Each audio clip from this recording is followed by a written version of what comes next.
الرحمن الرحيم الحمد لله رب العالمين والصلاة والسلام على أشرف المرسلين سيدنا ونبينا ومولانا محمد وعلى آله وصحبه أجمعين. رب اشرح لي صدري ويسر لي أمري واحلل عقدة من لساني يفقهوا قولي. السلام عليكم ورحمة الله تعالى وبركاته. Allah subhanahu wa ta'ala says in the Holy Quran, and an ayah that we are very much familiar with, says Allah subhanahu wa ta'ala in Surah Ali Imran, ayah number 185, كُلُّ نَفْسٍ ذَائِقَةُ الْمَوْتِ. Every soul shall taste death. Death is the end of the life of a person on the dunya. It is an hour, irrelevant who the person is, you cannot get away from it. You cannot delay it. You cannot delay it for someone else. You cannot delay it for yourself, even if that be for a very short period of time. Cannot be done. Until the person realizes that there is nothing that I can do for myself, there's nothing that I can correct with anybody, this is it. And Allah Ta'ala says, in terms of that period, that time, فَلَا يَسْتَطِيعُونَ تَوْصِيَةً وَلَا إِلَىٰ أَهْلِهِمْ يَرْجِعُونَ. فَلَا يَسْتَطِيعُونَ تَوْصِيَةً. Death comes as a surprise. It is not everybody that is sick, that is expected to die. It comes as a surprise. It comes at the time when you are at your busiest. It comes at the time when you're in an argument. It comes at the time when you're in work, when you're busy with your children, you're driving on the road with your car. It comes baghtatan. It comes at the time when you don't expect it. When you don't expect it. It comes at the time when you don't expect that this is the end of my life. And that is it. And Allah Ta'ala is going to raise you on the way that you die. May Allah Ta'ala grant us all a good end from the dunya. Ameen Ya Rabbal Alameen. So Allah subhanahu wa ta'ala says in the ayah, فَلَا يَسْتَطِيعُونَ تَوْصِيَةً. You won't be able to go correct anything. You can't give advice. You can't give an instruction. Listen, that last thing, you must all sort out this, sort out that, and whatever. There's no such thing. It's not going to happen. وَلَا إِلَىٰ أَهْلِهِمْ يَرْجِعُونَ. And this is not going to be a time where there's the possibility to go back to your family. Says Allah subhanahu wa ta'ala. So this is a stern warning for each one of us, and especially those that are negligent in terms of their deen, negligent about death that is coming. That the dunya occupies us so much we forget about death. And then suddenly death is there. You are not going to be able to make amends with people that you have had a fight with, or something that you wanted to correct, because no one has the opportunity to delay their death. We obviously don't know when we will die,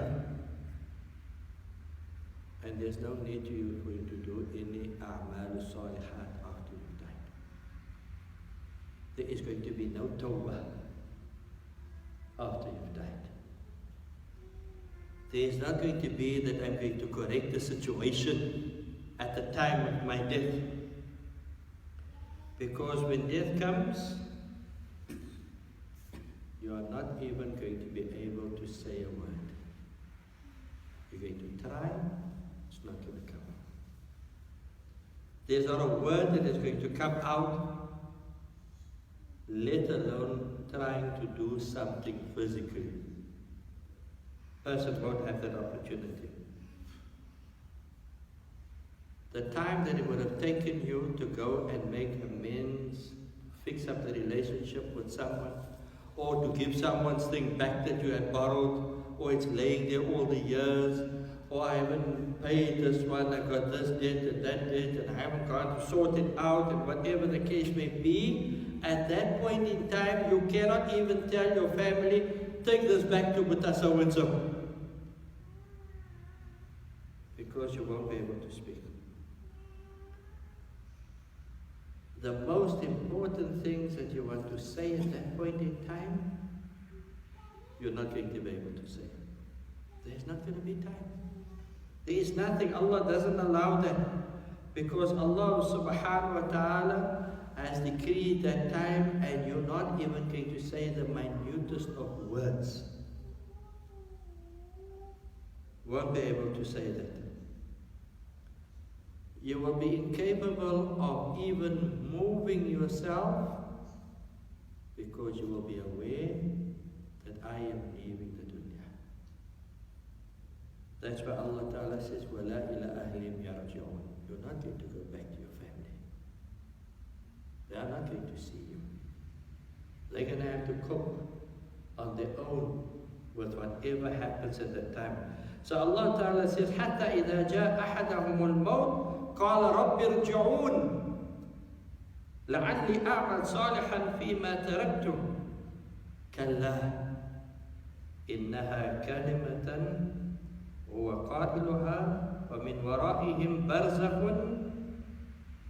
إلى يوم يبعثون. What does the person say? Allah Ta'ala says, حتى إذا جاء أحدهم الموت. When death comes to them, then they say, Ya Allah, let me go back. Let me go back into A'mal Salihat, because this is reality now. I don't know how much did I do? لَعَلِّ أَعْمَلْ صَالِحًا فِيمَا تَرَكْتُ. And it will be said to the person, Kalla. No ways. No ways. It is but words that the person says Allah subhanahu wa ta'ala. And the ulama explains that this ayah, don't think it's only for the kafir, for the non-believer. It is also for the person who lives in disobedience to Allah subhanahu wa ta'ala. The person that lives in disobedience to Allah subhanahu wa ta'ala, Allah ta'ala informs that person, when death comes and you are so disobedient to me, you are going to regret the condition that you are in at that time, if it is not a condition of a'mal salihah, a condition of pious and righteous deeds. Because you're going to see, I'm on my way. You are going to witness what is the deeds that I have left behind, what did I do in my life, and so on. And that is why the person is going to ask to go back to the dunya again. Why? Person is not going to go back to the dunya, ask you to go back to the dunya. Ya Allah, I still want to get this car, or I want to make my house like that. No, what is meant in the ayah, the person wants to go back to the dunya to do a'mal salihat.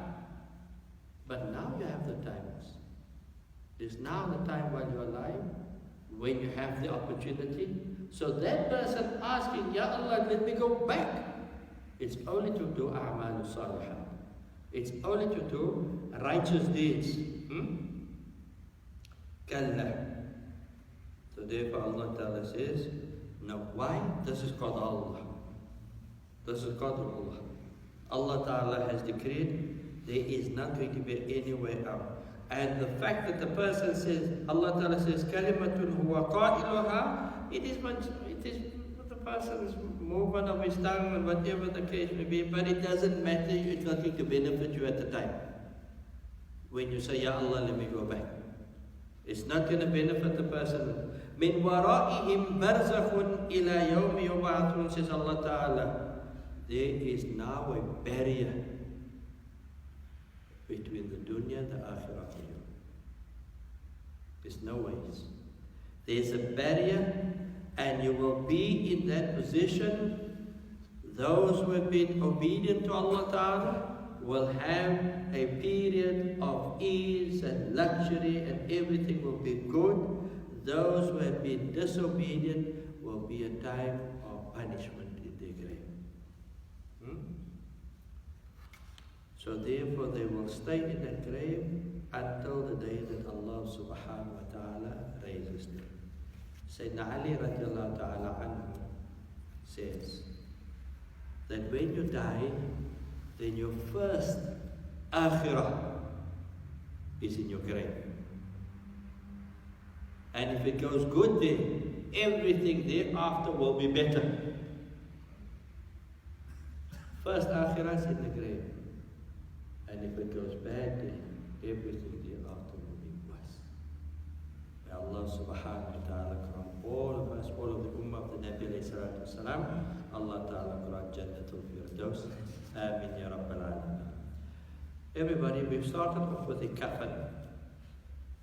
And we've come to the point where we're going to see the difference of opinion of the ulama in terms of what the kafan entails.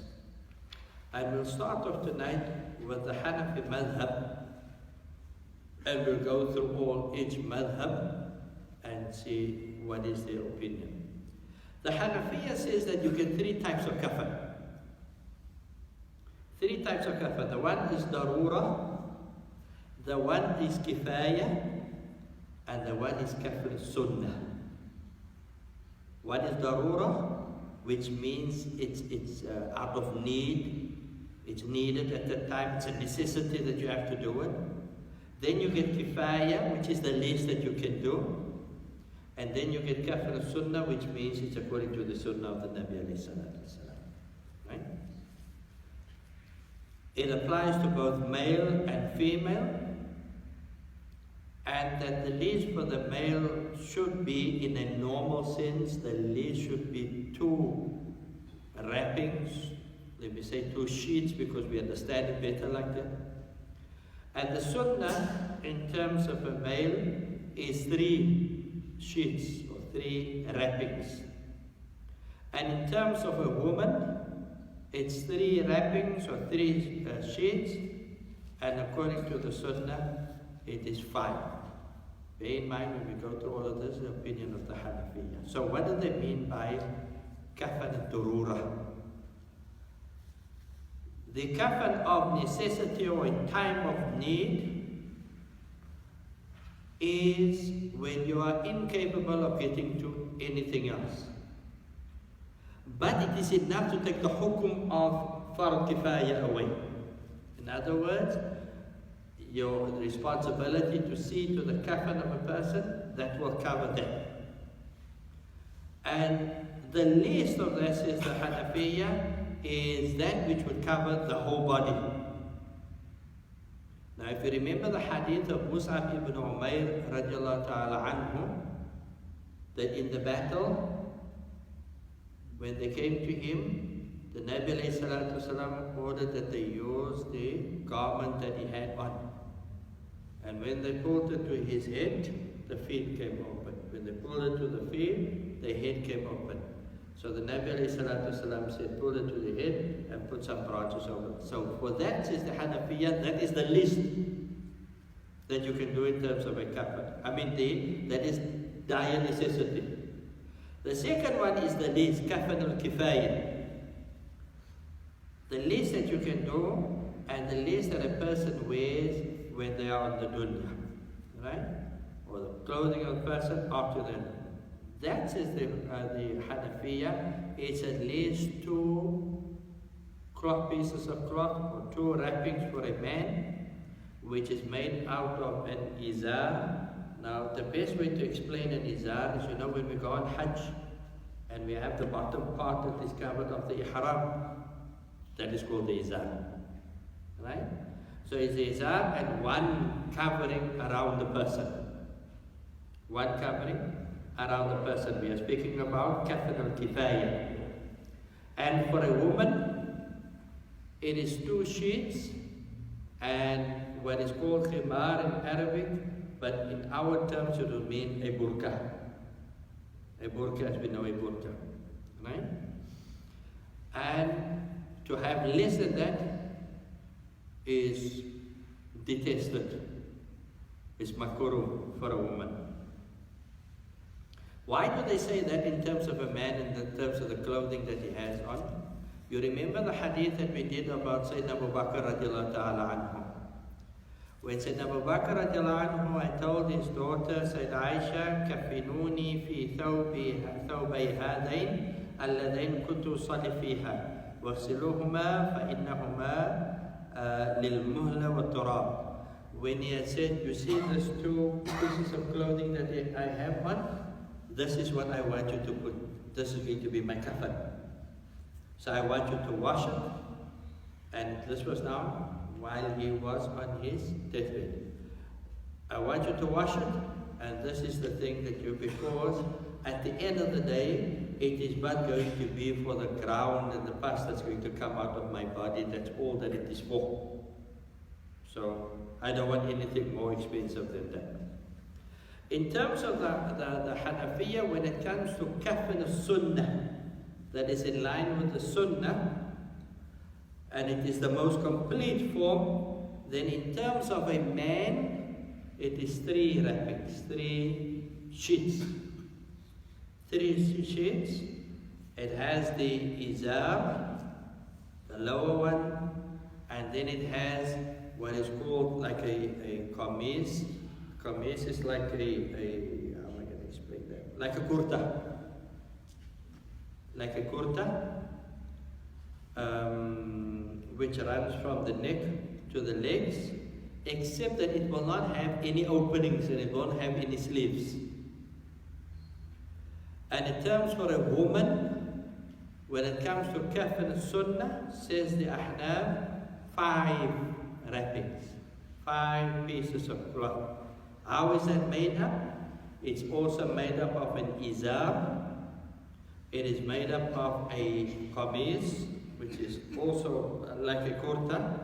It is made up of a khimar, which is like a burqa, we said. And then a piece of cloth that is tied from the top part over the breast of a woman, and it goes down to the knees. Right? In other words, covering the middle part of the body. And then the last one is one complete covering, and that makes a 5. Right? That is the Hanafiya, and they take that dalil from the hadith of Abdullah ibn Abbas, أن رسول الله صلى الله عليه وسلم كفن في 3 أثواب قميصه الذي مات فيه وخلة نجرانية يعني الثوبان. He says that the Nabi alayhi salatu wasalam had 3 wrappings. His kameez, like we said, is almost like a kurta that he had passed on in, and then also 2 coverings which made up the 3, right? So therefore, Imam Abu Hanifa, and even from some of the Malikiyah, they say it is mustahab to have that kameez, right? That, like we said, the kurta. But majority of ulama says it is not mustahab because the hadith of Sayyida Aisha, if you remember the hadith of Sayyida Aisha, she said that the Nabi alayhi salatu wasalam's kafan was without a kameez and without an amama. Right? In actual fact, the amama is considered makruh by the Hanafiya. To put on the amama is considered makruh. And then as far as the woman is concerned, for the hadith of Layla bint Qanif al-Thaqafiyya, which dealt with the kafan of Kulthum radiallahu ta'ala anha, the daughter of the Nabi Muhammad sallallahu alayhi wasallam, and that comprised of 5 pieces in terms of the kafan. It is also makruh for a man's kafan to be that of harir, of silk, and that it is dyed or colored in saffron. That is what the Hanafiya say. We go to the Malikiyah, and the Malikiyah says that the least that you can kafan a person with is 1 wrapping. 1 wrapping. And the most is 7. It is also mustahab that the wrappings of the kafan must be witran, which means it must be odd numbers. So therefore, 3 would be better than 2, or 3 coverings would also be better than 4. That it be uneven numbers. But the wajib for the man is that it covers his awrah and the rest of the body is sunnah in terms of the Malikiya. But as far as the woman is concerned, that the whole body is covered. In terms of the madhab of the Malikiya, and what is known in the madhab is that the man's kafan is 5 pieces. 5 pieces, which is the izar, which is from the navel down to the knees. It is that qamis that we said is like a kurta. And in the case of the Malikiya, says they say it must have sleeves. Must have sleeves and an amama and 2 pieces of sheet. They say the hadith of Sayyidah Aisha, where she explained that it was 3 pieces of covering for the Nabi alayhi salatu wasalam, and there is no qamis and no amama, they say it doesn't mean that the kafan is confined to that. Doesn't mean it's confined to that. And in terms of a woman, that the best is 7 pieces of cloth, of sheet. 7 wrappings, in other words. Right? Now we come to the Shafi'i. The Shafi'i madhab, in terms of the kafan, says that the least kafan for a man is what covers his awrah. What covers his awrah, which means it's between his navel and his knees. And the woman, in what covers her body, except the face and the hands. Right?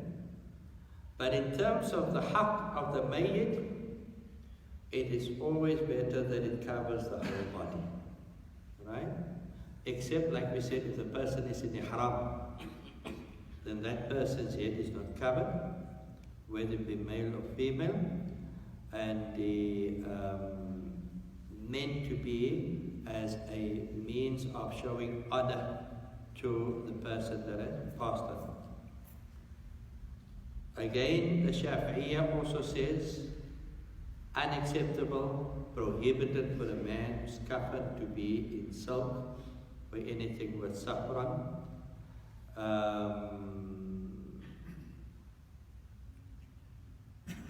If it's used for a woman, it can pass, but it's considered makruh. Considered makruh. But the best in terms of the Shafi'iyya madhab is that the man must have 3 coverings. Because the Shafi'iyya madhab goes with the hadith of Sayyidah Aisha. What is the hadith of Sayyidah Aisha? She said that the Nabi alayhi salatu wasalam, kafan was 3 wrappings or 3 sheets, and without an amama and without a qamis, right?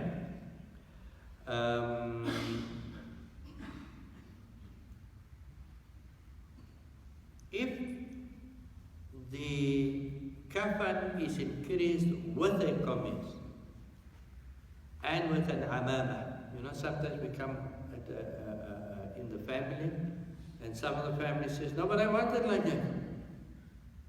Says the Shafi'iyya madhab, if it is added, then khalas, leave it. Then there is no issue with that. Why do they say that? Remember, the ulama always have a reason why is it that they go back. Who is the best trained people with the Nabi Muhammad sallallahu alaihi wasallam? Is his Sahaba. So they would go and look at what did the Sahaba do? So Abdullah ibn Umar radiallahu ta'ala anhu, the son of Sayyidina Umar radiallahu anhu, Abdullah, was a famous Sahabi.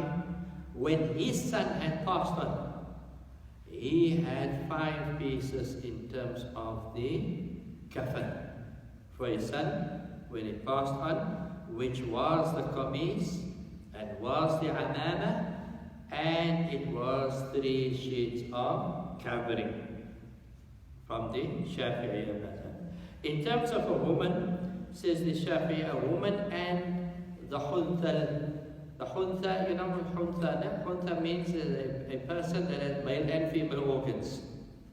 A person that has male and female organs.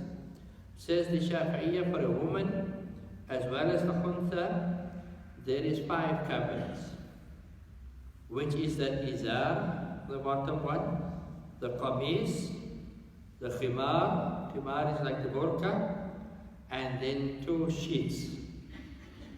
2 sheets. So that it is more covering in terms of a woman, right? But says the Shafi'i madhab, it is makruh to increase on that. So somebody can't come with another sheet and say, okay, let's just add another sheet. And remember, we said it must be witran. It must be odd numbers or uneven numbers in terms of that. So therefore, in terms of the Shafi'iyya, when we speak about the kafan, it means that the sheets are laid out one on top of the other.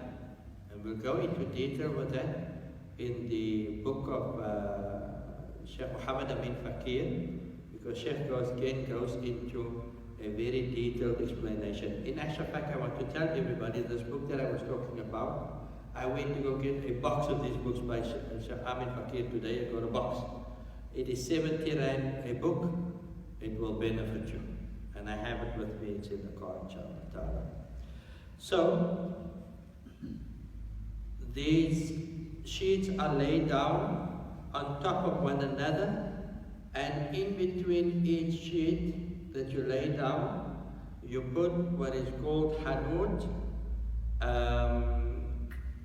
Hanud explains in terms of the Cape Town thing, hanud would be camphor, it will be rose leaves, and there will also be attar with it in the, that you put down there. But we'll go into detail when we come to the book of Sheikh Amin Fakir, inshallah ta'ala. So on each one it is put, a piece of cotton is put in the middle where the person's back is going to lay down, and this is how you start covering the mayyit. That is now in terms of the Shafi'i madhab. The last one when we come to is the Hanbali madhab. The Hanbali madhab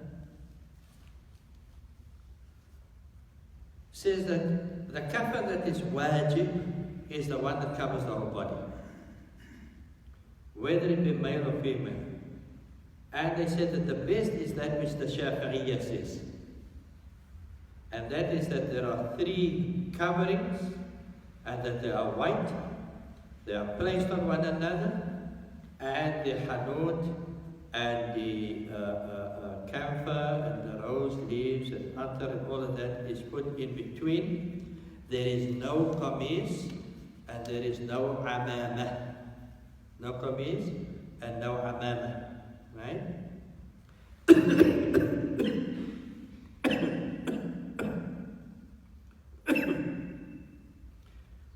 And you don't increase on that, and you don't decrease on that. You stay on that, but it is permissible to do the kafan for a person with 2 sheets. If we cannot manage further than that. Because of the hadith of the Nabi alayhi salatu wasalam of the person that fell off the camel and broke his neck, the Nabi alayhi salatu wasalam said, "Ifsiluhu bima wa sidr wa kafinuhu fi thawbayn." Wash him with water and cedar and make his kafan 2 cloths. So therefore, they say it will be makruh if you go more than 3. It will be a waste of money. Also, in terms of the person that is in the haram, when the ghusl is done with water and cedar, then you put no attar there. There is no atar that is applied. The person kafan is his ihram, and the head is not closed, and neither the feet. Right? When the last one that we have to deal with before we come to the actual dealing with it is just that of a child. That of a child, the kafan, says the ulama, if the child is covered with 3 shades, then that is fine. If not, then 1 shade that covers the whole body is enough. And that is as far as a child is concerned. We will stop there, inshallah ta'ala, and we will continue next week with the book of Sheikh Muhammad Amin Fakir that goes into the practical side. May Allah ta'ala make us all min al-muttaqeen wa min al-muhsineen wa min ibadi al-salihin. Ameen ya Rabbal Alamin.